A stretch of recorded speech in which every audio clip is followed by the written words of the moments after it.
Hello, lovely souls. This is the Lantern Path, and I am MelKat, your spiritual ate. And if you remember, in our last episode, we learned that input is not discernment. Okay, so today, let's talk about one of the questions I hear most often: is this my intuition or is this my anxiety? And I would like to be honest with you. The answer is sometimes it takes time to know.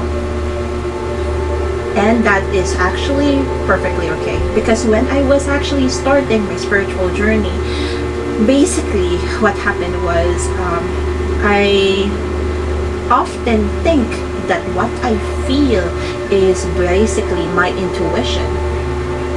And yun pala, anxiety lang siya. So, alright, I would like to pause muna from here. Okay? So before we continue with the lesson, let me say something very important first, okay? If you are in immediate danger or you strongly feel that your safety is at risk, this is not the moment to overthink.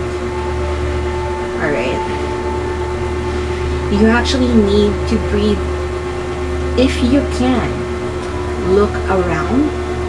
Check your surroundings. Move towards safety. Ask for help. Call emergency support if needed.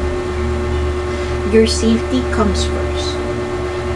Because sometimes the wisest discernment is simply getting yourself out of harm's way. Okay? You can basically decode later. So now, if there is no immediate danger, right, and what you are trying to understand is an inner feeling, then we slow down. Okay? Because one of the biggest mistakes we can make is forcing an answer before we have enough understanding. Okay? So instead of asking, which one is it? Let's begin with a different question. What am I actually experiencing? Sometimes intuition kasi feels quiet. Okay? It doesn't always shout. It doesn't always create panic. Sometimes it simply invites you to pay attention. But anxiety is completely different. Okay?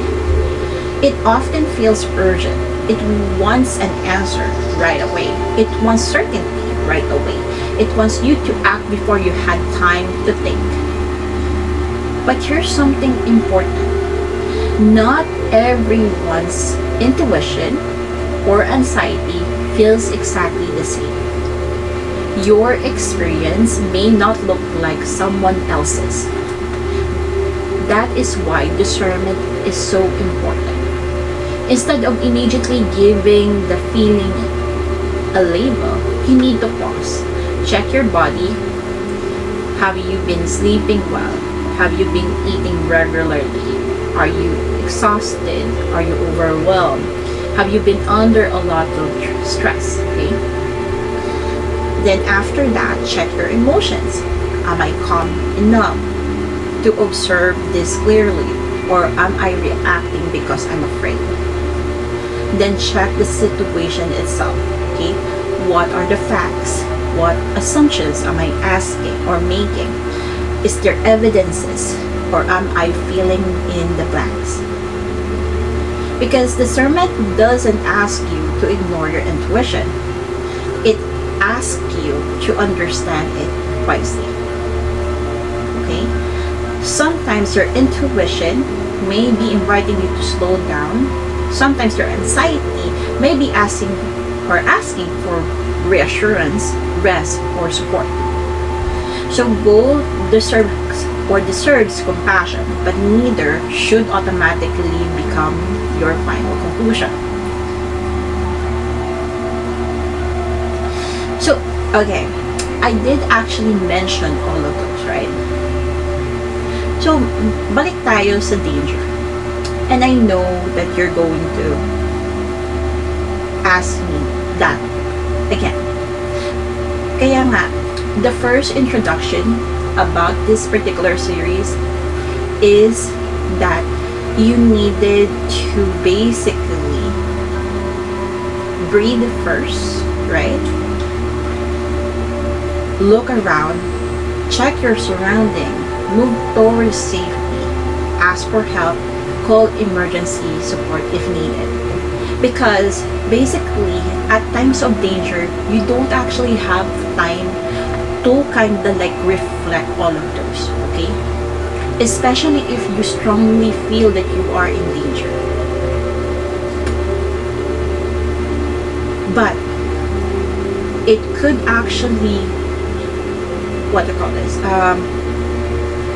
help you discern much better if you breathe and calm yourself a little bit, discern the situation, discern what is actually happening based on the inputs that is actually around you. And then always, okay, always look or go and move towards safety.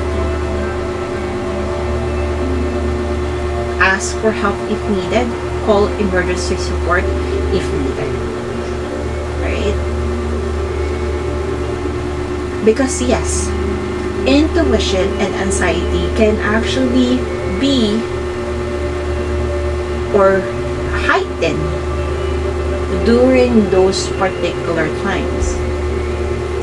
And that is why discernment, intuition, okay, and your instinct becomes very, very important.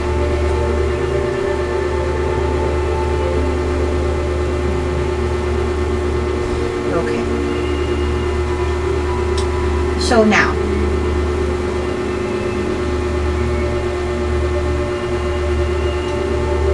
basically, discernment's goal isn't to silence your feeling. The goal is to basically understand them.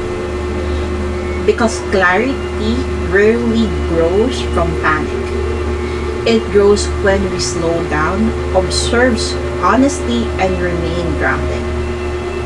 So either you are in danger or just completely kind of like reflecting. For example, you still need to pause to a certain point that makes your nervous system calm down a little bit, okay? So that you can actually observe honestly and then remain grounded so that you will have a clear head. And then you will be able to discern properly. So before we end this episode, ask yourself, when I feel something strongly, do I first check whether I am safe? And if I am safe, do I give myself time to check my body, my emotion, the facts, and the situation? Diba?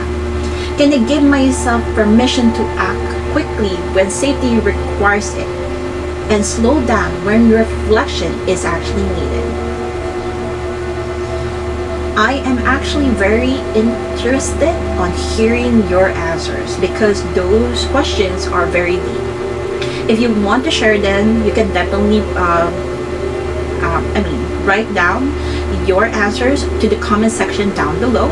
If not, you can actually just sit on it and then reflect, okay? You do have your free will. So until then, take what resonates, leave what doesn't. Your free will remains yours. Use it wisely, okay? But if something unexpected touches a quiet place inside of you, pause for a moment, reflect before you move forward, and always remember, ground first, decode later. Thank you, and I'll see you on the next episode. Love and light. Goodbye.